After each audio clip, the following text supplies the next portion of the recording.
ನರೇಂದ್ರ ಮೋದಿಯವರು ಈಗ 12 ವರ್ಷಗಳ ಒಂದು ಯಶಸ್ಸಿನ ಒಂದು ಹಾದಿಯನ್ನು ತುಳಿದಿದ್ದಾರೆ.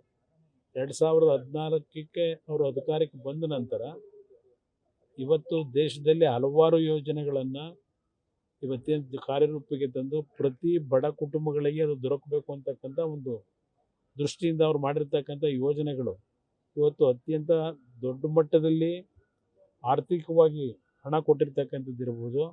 ಅದರಿಂದ ಇವತ್ತು ಬಡ ಕುಟುಂಬಗಳ ಪ್ರತಿಯೊಂದು ವ್ಯಕ್ತಿಗಳಿಗೂ ಒಂದೊಂದು ರೀತಿಯಲ್ಲಿ ಅದು ಆಯುಷ್ಮಾನ್ ಭಾರತ್ ಇರ್ಬೋದು, ಜನ್ಧನ್ ಕಾರ್ಯಕ್ರಮ ಇರ್ಬೋದು, ಅಲ್ಲಿಂದ ಮುದ್ರಾ ಕಾರ್ಯಕ್ರಮ ಇರ್ಬೋದು, ಹೀಗೆ ಹಲವಾರು ಯೋಜನೆಗಳಲ್ಲಿ ಇವತ್ತು ಪ್ರಧಾನಮಂತ್ರಿಗಳ ಒಂದು ಚಿಂತನೆಯಿಂದ ಬಂದಿರತಕ್ಕಂಥ ಕಾರ್ಯಕ್ರಮಗಳು ಅದು ಪ್ರತಿ ಕುಟುಂಬಕ್ಕೂ ದೊರಕಬೇಕು ಅಂತಕ್ಕಂಥ ಅವರ ಚಿಂತನೆ ಇವತ್ತೇನು ಯಶಸ್ಸಿನ ಹಾದಿಯಲ್ಲಿ ನಡೀತಾ ಇದೆ.